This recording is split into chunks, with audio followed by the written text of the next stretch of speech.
Hello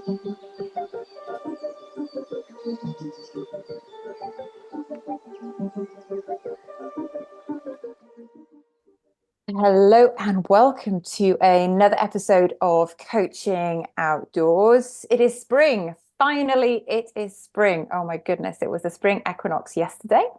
So if you're listening in, clearly it is May 2024. You might be listening back, so it might be summer, it might be autumn, it might be winter, but I hope you are well and thank you for taking the time to join us today. Today we are going to be talking with Ashley Crocker. He is joining us from Dorset. So, Ashley, could you introduce yourself just briefly, and then we've got plenty of time to dive into your backstory and work as we flow through the conversation. Yeah, sure. Hello, everyone. I am Ashley. I am a humanistic counsellor and transformational coach. As Anna said, based in Dorset. I work outdoors most of the time, and if I'm not working, then I'm definitely outdoors. And it's just that place that I like to be. If that's walking, running, cycling, I try and be outdoors as much as I can because it works for me. Well, you're in very good company, I have to say. I think pretty much all of us and everyone, and pretty much everyone who listens in is probably in the same camp. So we ask all of our guests the same first question, and we love the answers because we get such a wide range of answers. But could you share with our listeners what your earliest memory is of being outdoors and why you love being outdoors yourself? Yeah. Well, I always feel like this answer's maybe slightly underwhelming, but we were fortunate enough to grow up with a garden. And so my earliest outdoor memories are in the garden where we had a slide. I think I got the slide went for my second or third birthday. And I look back at that garden and there's really not a lot in there, but we managed to find hours of fun playing with a slide and a patch of grass. And so that's my earliest memory. And then my kind of second nature memory, if you like, of real adventure was a campsite, which is actually about 15 minutes drive away from home, which had this small little nook of woodland space. And we would spend hours in there, me and my siblings and whoever else was on that campsite, building dens, climbing trees, just generally kind of being kids and being free to explore and play. And then linking into now, what is it that you enjoy about being outdoors so much? Well, I guess not a lot has changed in 30 plus years of actually being out, exploring, being free, playing. Um, and for me, what's fun about that is I just change how that looks. Recently, I've really got into trail running. And so it's a way that I get to see more of nature. I've always enjoyed walking. And so this is a new adventure, a new way to engage with the outdoors. Camping is still something of just different ways that I can immerse myself in a setting, be that woodland or heathland, that just feels exciting. Find something new, be creative, be free. So yeah, really not a lot has changed for me in 30 plus years. We're all big kids, really, if we give ourselves permission to do so. And I love the question that we ask at the beginning and what it evokes. And for me, just listening to you talk, I was getting this real sense of like adventure on the doorstep, micro adventures, this kind of curiosity and actually being present and immersed in the moment. And now how you're finding different ways to be with nature, to move through nature. And I'm going to avoid the temptation to dive into trail running, which for anybody who knows me is very hard. I have two passions in life, running and coaching, and we're going to stick firmly on the coaching track for today. So for you, looking back over your career and to how you've got to where you are now, it's always fascinating to hear the journey that people have been on, maybe with some rabbit holes along the way and realizations.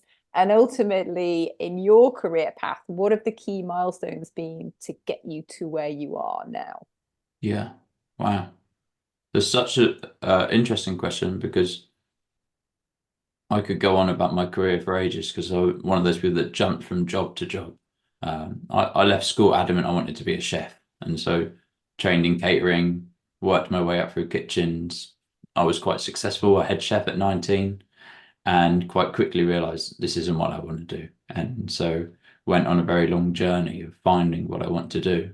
And it's interesting that nature kind of got forgotten and then remembered many times in that journey of, like, I would find something, and an opportunity would mean that we get to go outside or work outside or do an event outside.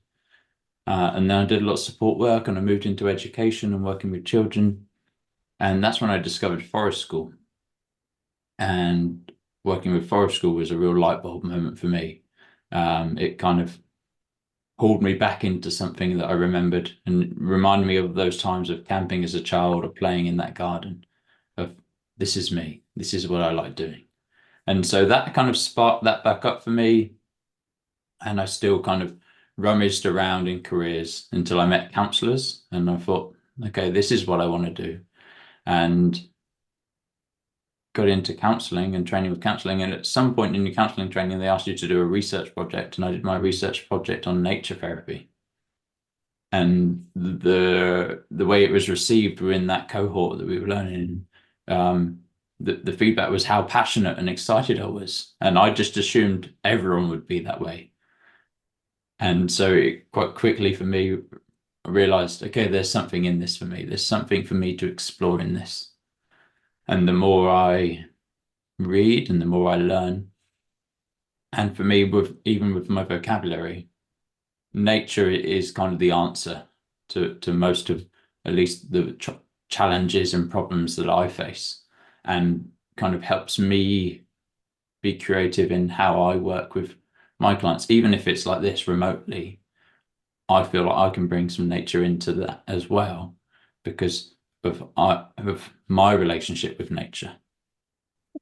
It's actually lovely to hear you talk about things like Forest School, because I live up in the Highlands of Scotland on the west coast, and Forest School is big up here. There's lots and lots of little local community forests that are actually owned by the village or the people in that area. And there's lots of forest schools, and obviously there's lots of small little schools with maybe, I don't know, 15, 20 pupils max, and they do a lot of that sort of stuff outside. So I can really understand your sort of your passion around that, and you know, getting in, because I think for anybody who's listening who doesn't know what a forest school is, I highly recommend going and doing a little bit of research. Because what it also does, I think, for the adults that work with the children in forest school, is it gets adults to play again outdoors rather than just walking and enjoying nature as an adult. There's lots of elements of picking things up and feeling things and touching things and making mud pies and stuff like that. And it goes back to, you know, playing in your back garden. And I can really see a link there as well with how your sort of your connection with nature has evolved over time. Yeah, it reminds me of a really nice moment in my forest school training, where effectively you can sit in a classroom and learn the theory, but the most powerful bit is to go and learn. And so another way to say that is to be the children again. So you have a group of adults, and a couple of them are the facilitators, and the rest are encouraged to play. And what's interesting about it is the barriers and the blocks for adults in embracing play, when there's no children for the excuse of, like, I'm playing with the children. Like, okay, go out and play. You're a group of young or professionals of all ages, actually. And how profound that was for me. Of one of the facilitators just modeled that for me. He modeled playing, and he didn't tell me what to do. He didn't tell me how to get it right. He just invited that opportunity, and how powerful and therapeutic that was for me in that moment, for someone to model play. And it's a conversation I love having with people of how can we incorporate play into therapy? How can we make therapy fun? Because I think there's a lot to be said in that. Yeah, and it's interesting because it also links back to one of our other guests we've had previously, Ellen, and she takes groups of women out, and she does a lot of the sort of the used a lot of the old ways, so pagan and shamanic practices. And one of the stories she told was about a group of ladies that she'd taken out to do some campfire work, and one of them slipped in the mud and got covered in mud and just started laughing her head off. So they all decided to have mud bath. So they just literally all just got covered in mud because one person did it, laughed, and everyone went, "Oh, that looks like fun." And they were just all in the moment. And I just love things like that because, again, as adults, we're almost told not to do that anymore. You get to a certain age and, you know, you shouldn't be running around in the mud, or you shouldn't be doing this. And I think being able to embrace that and connect with nature in that way is really, really important. We need to learn to play again as adults. And also you're talking about research there as well. And I think Anna loves trail running. I love research. So when it comes to things like this, I did my dissertation on outdoor coaching as well. So there's some really good similarities there as well. So could you tell us a little bit more about when you decided that, you know, you were going to bring your love for nature and your, you know, your work around in the world of therapy and the world of coaching together, and think, oh, I can actually make a business of this. I can actually do the therapy and the coaching outdoors and bring the two together? Sure. I would say it was an organic process with a few key markers. So one was early in the training of kind of that conversation of who are you going to work with and where are you going to work. And I was adamant at that point and said, yeah, I'm going to work with young people. I was still working in a school at that point. This is my niche. This is the way to work with it. And I knew some of the constraints within working in a school, that for any counselor or coach or any professional who's ever been into a school, you know that there isn't a lot of space for meetings. You'll end up in the kind of the spare room, which is used for storing all the stuff and usually smells like socks. And so it was a really nice creative way of saying, well, there's always an outdoor ground in a school, even if it's a really small playground, of I can work with that. And so that was one of those starting points of like, here's a fix to a problem. And then I've started to fall into the idea of a niche of, as you guys will know, there's not a big body for outdoor therapy and coaching. And so a lot of these great practitioners are kind of hidden. You have to find them. And so I felt like, okay, I can work that. I can use that in my business model. And it was fun, is that I didn't have an office. In Dorset, looking at the hourly rate to hire a space, I couldn't afford early on. And so it made sense of, okay, I can use my local woodland for free and walk through that with my clients. And so that wasn't really the driving force I wanted, but it was definitely like a necessity of like, oh, this can work for me. I can make this work. What was interesting is the more I did it, the more I realized it worked for me. I had a day once quite early on in my career where I was due to see 3 or 4 clients that day, and they all cancelled on the same day. And I was already out in the woods ready, and I was like, okay, I'll be my client today. And I walked and I realized how much I needed that day, but how much I love being outside. I've got so busy in that rat race of kind of business and work that I'd forgotten that what nature therapy or being out in nature was all about. And so it's been lots of those kind of stepping stones. My most recent stepping stone was probably about 6 months ago, where I realized I can do this. I can be working remotely and bring nature in. And that's about me bringing my relationship, my connection of being out in nature in and not having to say, I know this really works for me. I know being out in nature works for me. It doesn't mean I have to pull the client outside to say, this is going to work for you. Like if they want to, there's always an option for us to work that way. But we don't have to make that the starting block, because I realized it was actually becoming a bit of a barrier, particularly in those darker, wetter months. If someone isn't naturally used to being outside, doesn't have the resilience, doesn't have the resources, it was becoming a challenge. And so my journey continues to grow with how I work with nature and what it looks like, which I love, because I think there's probably a nice parallel there with how nature works, is it's always growing and it's always adapting. Indeed, the changing of the seasons and as the years pass, how do things age? and Yeah. how do we age and how do we grow and how do we learn and how do we incorporate our learnings into our coaching practice, ultimately in service of our clients.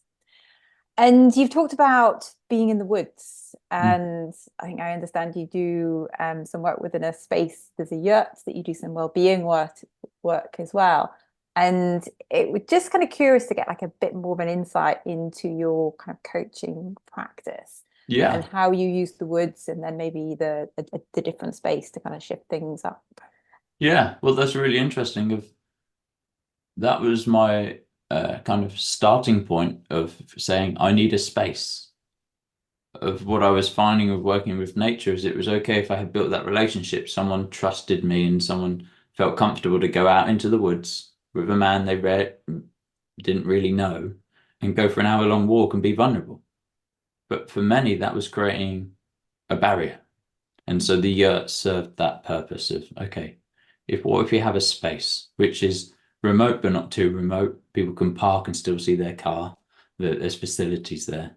And this started to offer an additional kind of stepping stone.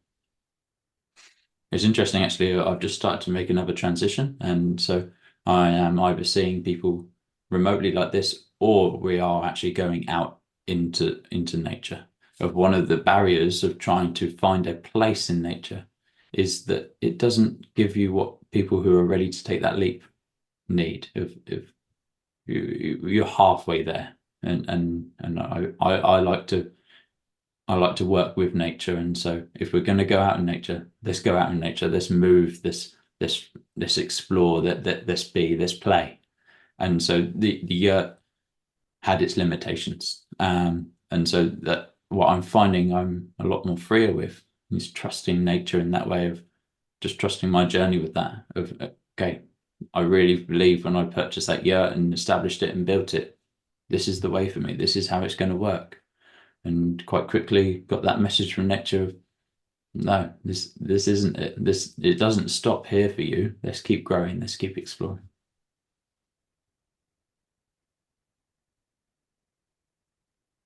I think it really does show that your ability to kind of think about your client and your client's experience. And as you said, we're all nature mad people, but not everybody is. And some people they don't even realize how much nature can help them until they take that first step. And they need somebody who is obviously thinking about these things and helping them sort of evolve into that journey rather than coming straight in like we are. Oh, it's amazing. Let's go out for a long walk and go and get our feet muddy. So I think that's really important as well, and it's something that has come up in the past as well in terms of people who want to start doing outdoor coaching but don't really know where to start. One of the things to think about is the client experience. Is the client fit enough to go walking up a mountain? Do they like wildlife? In which case you probably want to avoid cow fields or sheep fields or whatever. So I think that's really, really important to think about it from our client's perspective as well. So can you give us an insight into what a typical, not that anything's typical in the world of nature, but a typical client session would look like? Maybe provide some, obviously with confidentiality very much at the fore, but some examples or some stories you can tell us of what a sort of a typical client experience is for you in the outdoors. Yeah, sure. So the criteria of setting something up is that I've met the person first. So we've had a conversation either remotely, or I've been to their house. If it's a young person, we might do like a family visit. We've understood what the piece of work is first. What are we aiming to achieve? Because that can very much dictate the setting. Is if we're working with something where someone really struggles to leave the house and actually is presenting a lot of social anxiety, for me to take them to a vast, busy park with lots of people is not the right setting. And so there's that first step. And then it's finding a place that's convenient for them. Is that I don't want to make outdoor therapy difficult. And I know some practitioners, and that's right, in their practice will give someone a direction which is an hour's drive away or 2 hours drive away, and they're making a big commitment. And that's right for them. It's not right for me. Is that if there's an outdoor space on their doorstep, which they can then access 5, 6, 7 days a week, not just when they come to see me. Then I can do my piece of work, finish with them, and nature can then carry on to do their piece of work with them. So that's what we're always looking for, is something that offers what they need and is nearby. So I know I'm quite fortunate where we live down in the south. I've got the coast, and we've got lots of pockets of woodland and heathland, and so not everyone has that luxury, but that's available to me, so I work with that. And then we take into assessment what's the person's kind of physical capabilities. If they can do a long walk, then yeah, let's do somewhere which has got hills and lots of steep climbs.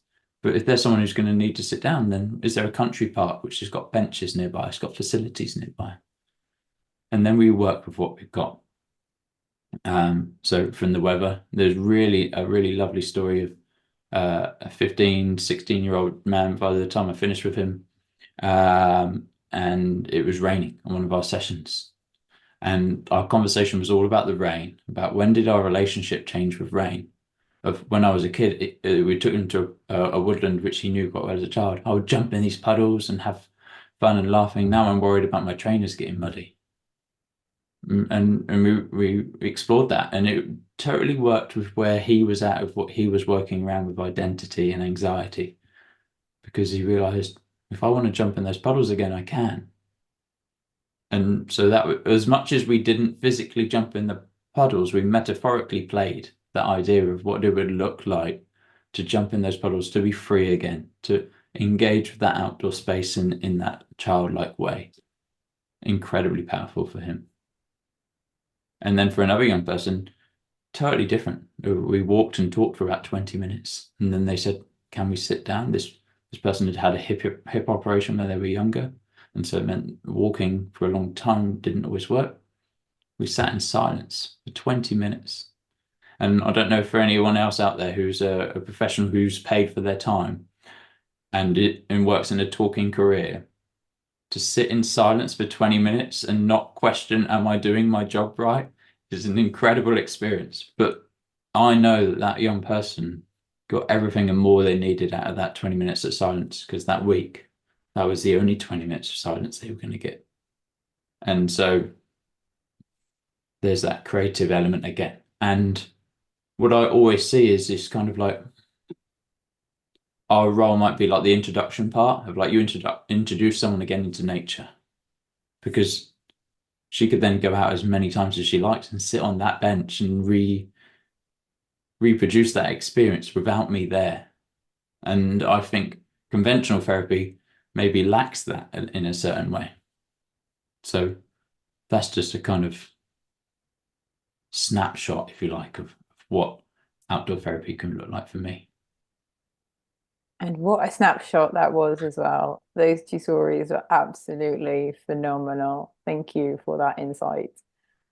I know our listeners always really value that opportunity to have a peek into someone else's work. Very much, unless you're, co-coaching or co-facilitating, coaches are often, we're solo beasts and we do our work on our own. And to be able to hear someone else's experience, we can learn so much from that. And the way that you describe the journey and the importance that you're placing on this initial contracting, onboarding, setting up, which sets the tone ultimately for the relationship to flourish. And just the intuition that you're having with your clients is transformative. Thank you. Yeah, I think I'm sure you'll resonate with this, but there is a tendency for loneliness in this work. And I found this incredible, particularly with therapists. I think slightly different with coaching, but this self-doubt, it is it's almost like it comes in the package. Like, right, you are now a counsellor, but it comes with this free package of self-doubt. Are you doing it right? And that's definitely a story for me as well. And so to hear that is really, really great. So thank you. And it is an honor, isn't it, of to be able to work this way. And I think to add to that is what I find, and without advertising, is I did a workshop, I did a training for other therapists on working with outdoors, but I called it Beyond Walk and Talk, working with nature as our co-therapist, of the idea that like it's not like there was a big boom of walk and talk therapy in lockdown from necessity, but what I saw people were missing was actually you're kind of ignoring nature. They're like, it's right there to support you and to support your client. A therapist that I collaborated with and worked with would talk about that. She came very much from a spiritual background with her work. Would talk about how if I'm feeling that way, if something's pressing on me, if the session's pressing on me, I'm going to lean on that tree. I'm going to ask that tree for that support. And so I interpreted that in my way of, well, I know that being out in this space is good for my energy. I know that being out here, and so the idea of being alone or being a single entity in your work, it just doesn't feel the same when you're outdoors, when you're out in nature. And this idea of how we resource ourselves, coaches, therapists, and what we pull from, and ultimately how can we bring the best possible version of ourselves and the quality of our coaching, and whether there is that element of, well, how are we connecting with nature and how that is then flowing through to our clients. And I was facilitating some training earlier this week around coaching outdoors, and that invitation to each coach to step into the style of coaching outdoors or working with nature. And for some it might be a walk and talk, and then for others, I think sometimes it's almost we can get a little bit distracted in like, what do we need to do?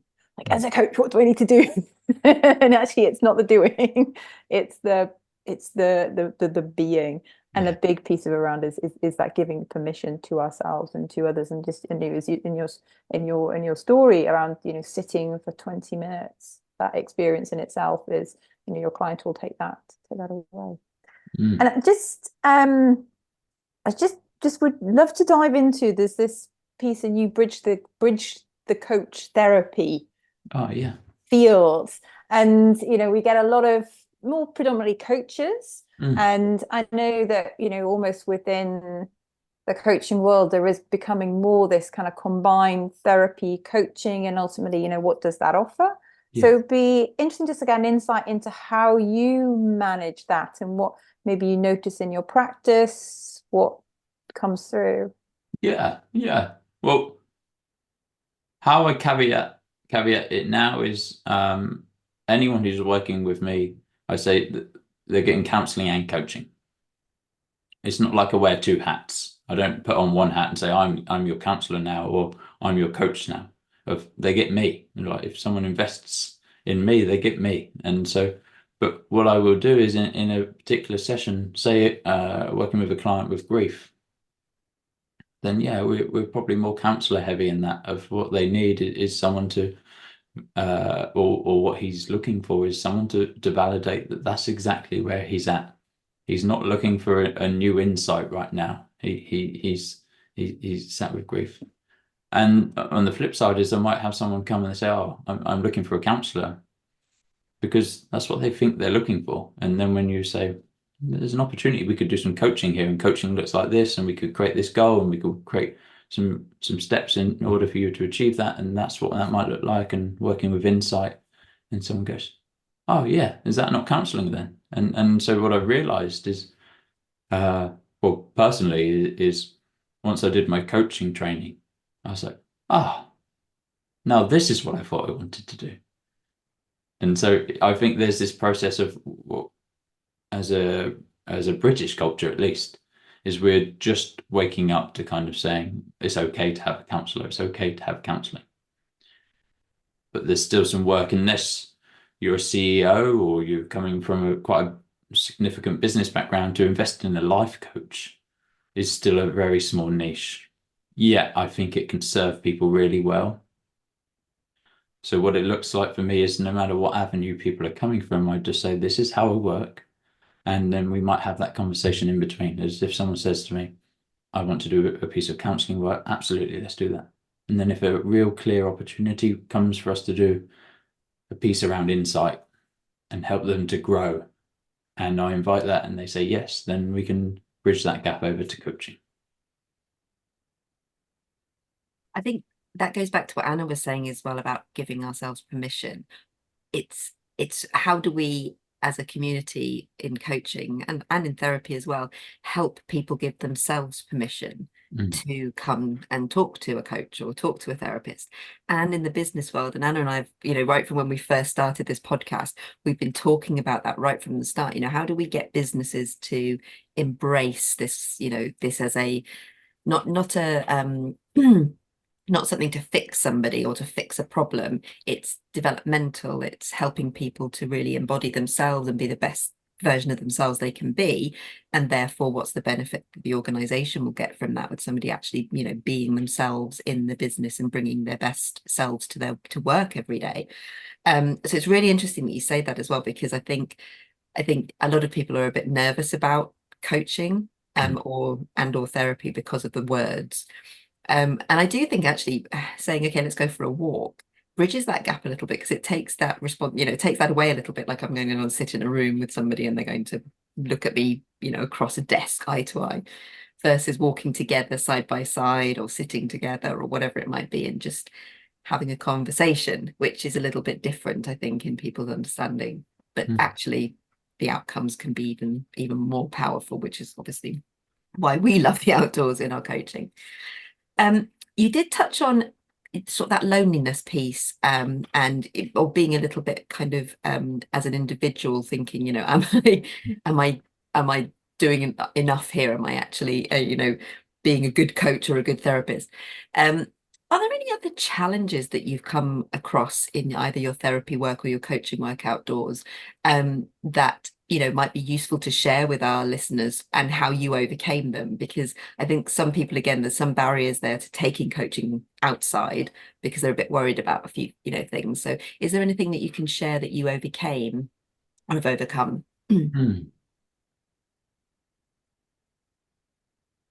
Well, one of the things that I have a lot of conversations with people who were interested in stepping into this field was around risk. And they rarely liked my answer, because my answer was, it's all about how long you can hold on to the risk, or how long you can hold on to that feeling, because the risk is always there. But what I helped people to see was actually what they perceived was the problem, what they perceived was the risk. Losing their client, falling over and breaking their leg was actually all totally possible in a building. You could fall up the flight of stairs into the office. Your client could say they were going to the toilet and run out in a moment of distress. Like, we created this fear of the outdoors, and a lot of potential therapists I was having conversations with about taking their practice outdoors were talking about this fear and creating this big kind of like Little Red Riding Hood like picture story in their head of what the deep dark woods would look like. And reality is, well, use your local park. Like if that should yeah. The emergency services will know how to get that. You will have guaranteed phone signal. It's going to be light, and even some parks have like proper lighting. Of like when you started to break it down, and so I think I did that piece of work for myself quite early on. Is that I felt comfortable there, and perhaps what served me quite well at the beginning was some naivety.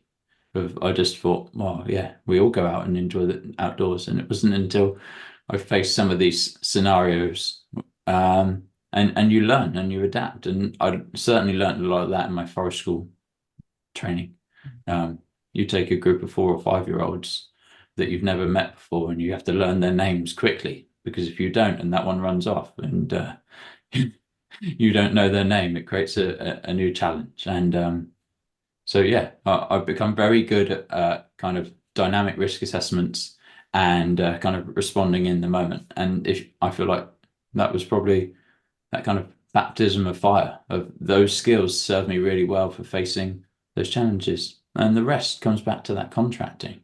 If actually there is some unknowns. If I can't guarantee we will finish exactly on 50 minutes or an hour or whatever you set, so I give a 10% window of we might be back a minute or two early, and that's up to you. We can stand in the car park and talk if you want to. Or most people, because of that natural process, they see we're coming to an end, and the end happens a lot more naturally. And so that was always nice. So just realizing, oh, that's not something I need to worry about as much anymore. That ending of that's naturally going to happen. If we walk on that long drive, someone sees we're coming to an end, I don't need to say, oh, we have 5 minutes before we finish. I still do, but it was a process which nature again was stepping in and helping. So I didn't really see any significant moment as a challenge, just always learning.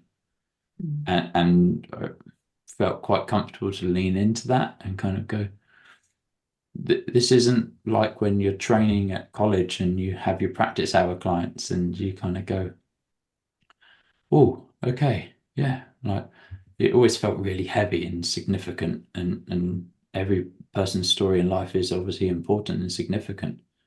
But having nature there just seems to soften the blow a little bit, and trust that actually, well, we've all been outside. Even if it's been a really long time for someone, we've all been outside, and we all know what it's like to be out in trees. And even if someone's not done that, I still think there's kind of a natural knowing, shall we say? Like it feels comfortable for most people to be out in that kind of place. And so with that in mind, I guess that would be my piece of advice, is just trust that process, which is a bit of a cliche saying, but is that it will be okay. And if it's not okay, you will work out a solution. So yeah, really good contracting is probably the other bit of advice, of have that conversation. One of the things I always enjoy saying to people is we talk about first aid. If you happen to fall and break your leg, this is what I would do. Are you happy with that? Agree with that? And then add, if I fall and break my leg, like, please don't run away. Like I don't want to be left, and that relief, but also it's a really great way for bridging that kind of gap of I'm human and you're human, of not I'm superhuman and I'm taking you on this discovery of the outdoors. Is we're both going out into nature together. And yeah, just that one sentence helps kind of level it, of someone isn't blindly going out into nature thinking like, well, Ashley is my guide, my navigator, like he knows everything. It's no, we're both going out. You're responsible for your safety. I'm responsible for my safety. And when you add all those things in, being outside doesn't have to be so big and daunting. I love the lightness in that, and just bringing that, just the humor in there as well. And I will hands up admit it, risk is something that I almost pinpoint on. I really see, how we manage risk when we're outdoors, partnering with nature, it's like the foundations. It's really getting that sorted, having, whether it's a plan, preparing for it, and then you can do the work. Because ultimately you don't want anything to become a distraction. And I will link this back to almost like being in the military and having that kind of like, well, what's the plan? What's the risk assessment? How are we going to work through that? And again, sometimes things happen, and then actually, how can that sometimes, depending on what the incident is, how can that sometimes be brought into the coaching conversation? Because actually that distraction can be a part of the flow of it, and actually how you respond to the unexpected in that moment can be an insight into something bigger. Maybe. Yeah, I think you're exactly right. If the therapy term is a rupture, right? A therapeutic rupture. And that always allows an opening for growth. Of when it goes wrong, if you want to call it that word, that didn't go to plan. I had a really concrete, a really concrete risk assessment that didn't add. Well, I had it once on a footpath, Upton Country Park, and a guy on a single footpath comes shooting past about 30 miles an hour on like one of these mini motorbikes, totally illegal, shooting past really fast. I hadn't risk assessed for that because there's no footpath. Like it was not not a road. I deliberately put a place where there would be no traffic, and yeah, how could I predict that was coming? We were both safe, gratefully, but it really shook us up. And so we worked with that. We're like, wow, I was not expecting that. And the client was like, nor was I. Okay, are you okay? Yeah, am I okay? Yeah, all right, let's work with that. What's that sensation? Yeah, floods of anxiety, adrenaline pumping. Okay, what does that make you feel like? And so we just worked with it in that moment. And yeah, I like that. I think there's something in there for me. Same client actually. We went on a session once, and she's stomping, and she'd got out of the car full of anger, full of this rage. And so the first half of the session, I always set the pace. I always set the agreement that whatever your pace is, I will keep up. I'm 6 foot. I've got long legs. I like running. I felt confident I could keep up with most people. And I was really having to work this session, like gasping. And so about halfway through, I invite the idea that maybe we could pause and just take in the view. And they go, oh yeah. They hadn't realized how far they walked. And so the consequence was that we now had a really long walk back, and her legs were starting to hurt. And it was, oh, okay, this is, yeah, we're going to be late for the pickup. And so there was a consequence for that as well. And so much growth in that single session because we worked with. I could have slowed it down straight at the beginning and gone, actually, I think you're going too fast. Let's slow down. But we work with it, work with the risk. How long can you hold that risk for? So 30 minutes. I could hold it for 30 minutes of like, she might trip. Like I haven't risk assessed running. Like this isn't on the plan. But yeah, incredible growth in that session. It reminds me of one of our I think we always tell this story, but one of our previous podcast guests, Lizzie, who is down in the South Coast as well. She does a lot of work on the coastal path, and she came across an injured guillemot at one point, and she's also very tied in with local nature rescue, so she rescues seals and stuff. And yeah, so she picked this guillemot up, and she was just, we're carrying on the coaching conversation, but with a guillemot up under her arm. And she described it that the client then had the conversation with the guillemot, and it became a third person in the conversation. And exactly as you said, she probably hadn't risk assessed for an injured bird on the track, but they both went with it, and it actually became part of the conversation, part of using that in the moment. And just the way you were describing those, it just really made me remember what Lizzie was saying as well. And I think as coaches, if we can do that, if we can be confident in ourselves as well, as you said, you could risk assess for aliens landing, but there will always be something that you just don't even think of happening, and it might happen. So you just have to be confident in your own abilities to be able to then use that moment to take it to the next step. So I love those stories. Thank you. They're really, really great stories to share. On the comment of risk as well, it just reminded me. So working in a school, anyone who's ever worked in a school will know that you wear multiple hats. One of the hats I wore was EVC, which is Educational Visits Coordinator. So you're the one who signs off to go, yeah, I think everyone should be safe on this trip. And so the training on that, guy from the local authority, been doing it many years, very well read and experienced in this, explained the concept of risk to me. They start with the premise of, this was in schools, but we want kids to go outside. We want them to travel. He then said, there is risk everywhere. He said, but also a lot of your kids walk to school. They cross roads. They manage trip hazards, roots growing in the pavements, other children, passers-by, bikes. And they said, people don't die every day coming to school. And it was just changing that language, changing that idea of how we see risk of, yes, actually, there is risk everywhere. A risk of harm, of course. But it doesn't mean that just because we identify, oh, there's a risk there, that we should avoid it. We should actively pursue it. We should actually go, how can we get to that destination? How can we achieve that thing in the safest way possible? So looking to the future, where will you be taking your coaching and counselling practice and your business next? Great question. So the short answer is I don't know. I'm just seeing where things take me. But a couple of projects on the back burner at the moment. So I've always liked the idea of single session or solution focused therapy and solution focused coaching. I think that serves a real cohort of individuals, or toe dippers, as I like to call them, people who aren't quite sure, do I want to commit to a full-term relationship with a coach or a counsellor?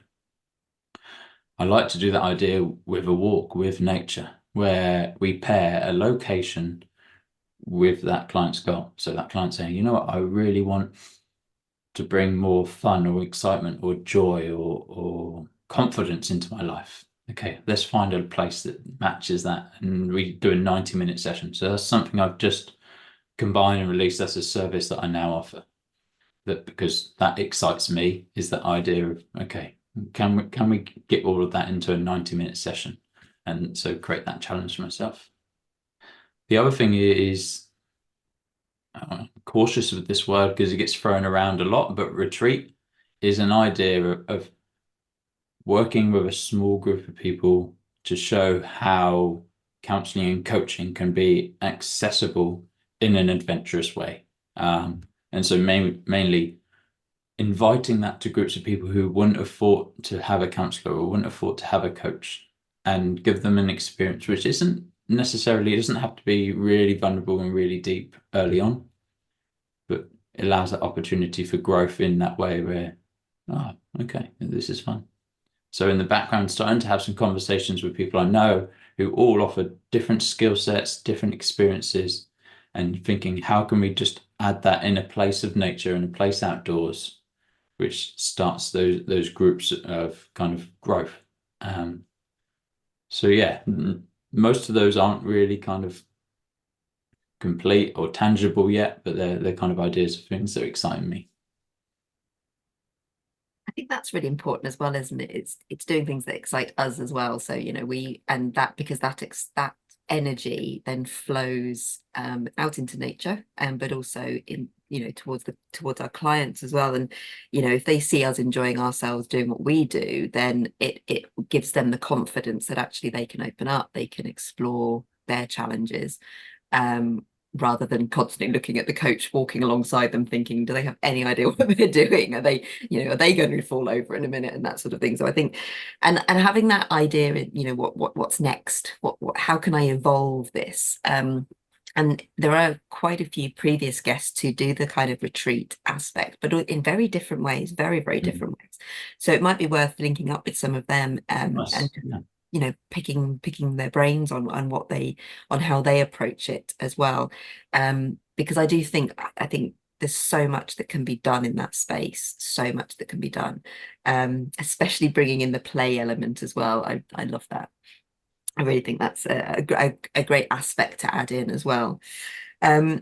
So you mentioned a couple of things around things like risk assessments and stuff like that that you would say as recommending some sort of advice for anybody who might want to take their coaching outside. Are there any other sort of nuggets of really great advice that you can offer to anybody who's listening to this thinking, oh, I would like to take my coaching conversation outside, but I'm not quite confident enough to do it yet? Find an outdoor coach. Go for outdoor coaching. I wish someone had given me that advice early on. That I very much recreated the wheel early on and then realized there's some really great mentors that I could have learned from, and know that that's the way I like to learn. I brought heaps of books, read articles, consumed every bit of information I could find online. And then it just felt so obvious afterwards that I could have gone for some outdoor coaching. That would have been really helpful.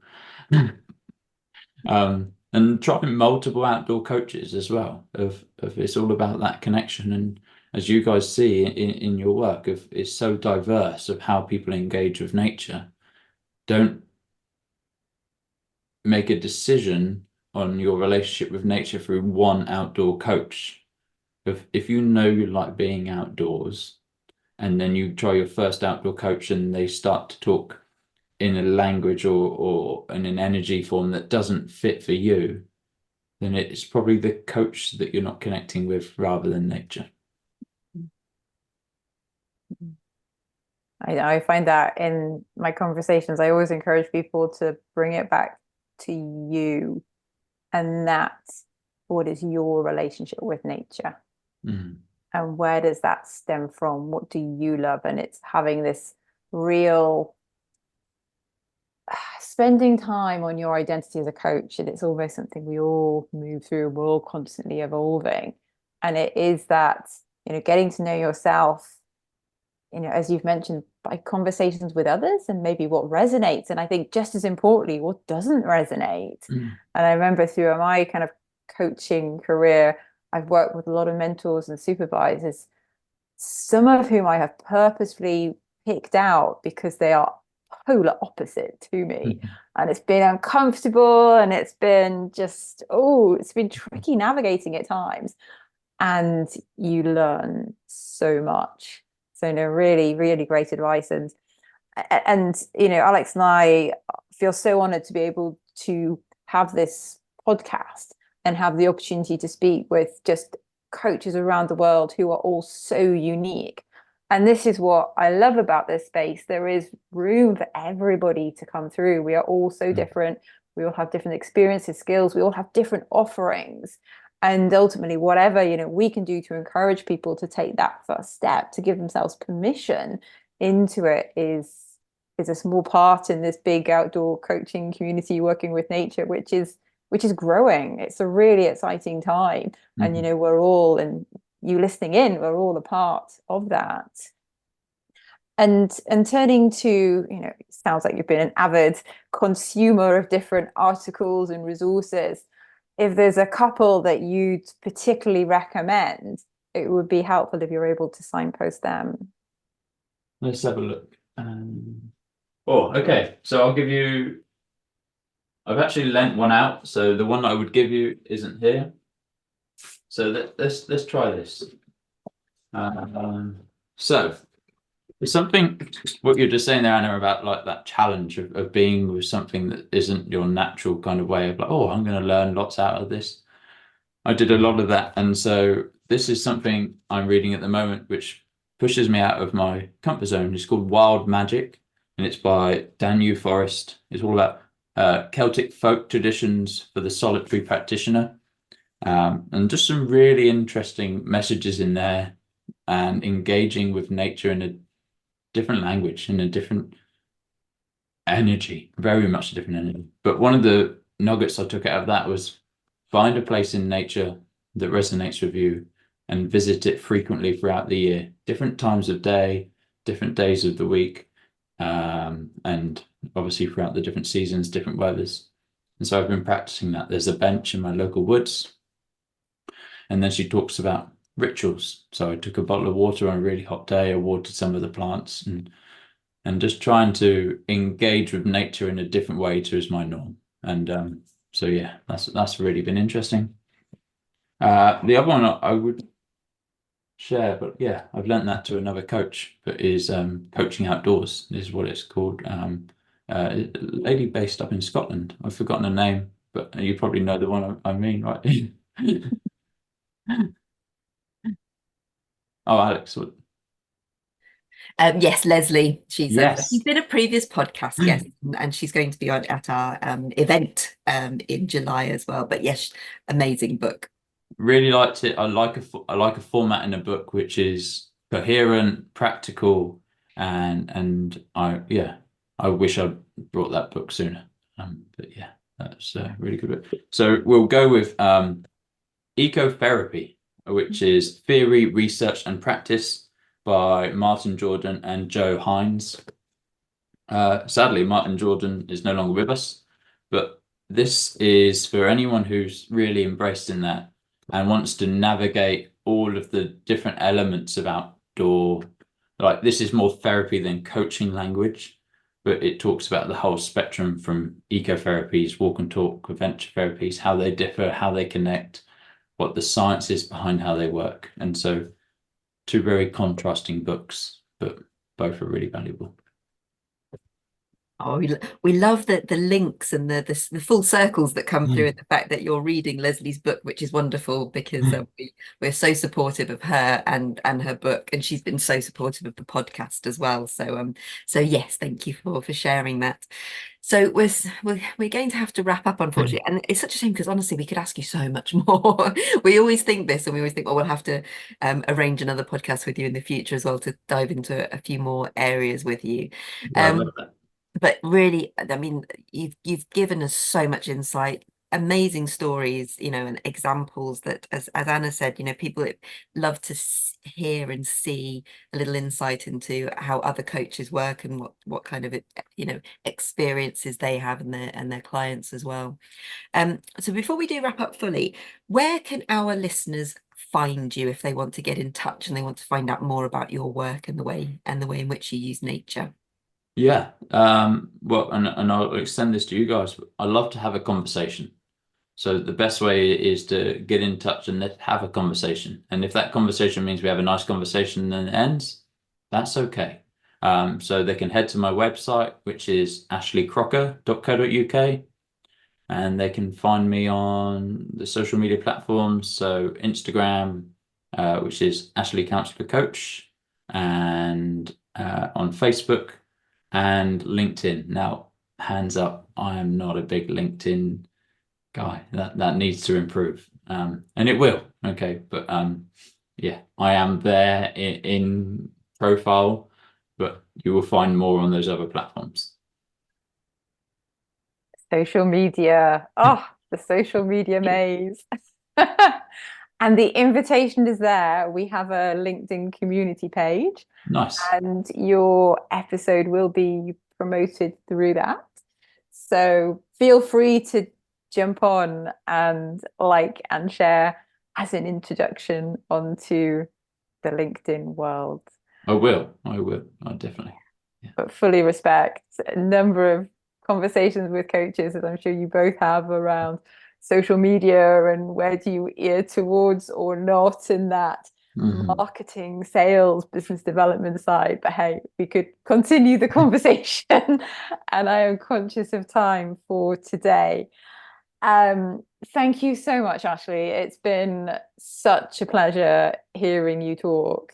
Just immense wisdom, and the work that you're doing and how you're supporting your clients is absolutely phenomenal.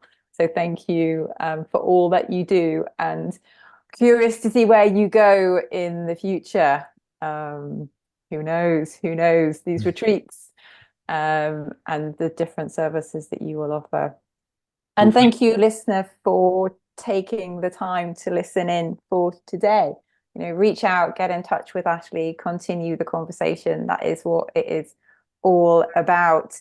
And indeed, if you are UK based and would like to join a conversation in person in July in 2024, on Friday the 12th, indeed, come along to Henley. We've got a load of our amazing former guests, and it would be great to see you there to have that conversation ultimately in person.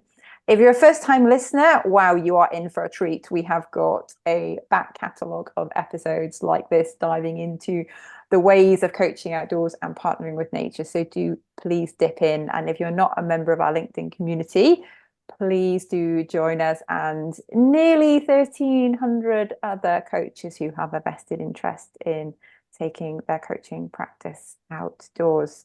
But Ashley, thank you so much. And yeah, look forward to where you go. So if you enjoyed what you've heard, like it, share across your network, and subscribe to our YouTube channel and LinkedIn community page, the Coaching Outdoor Podcast. Thanks so much in advance for your support.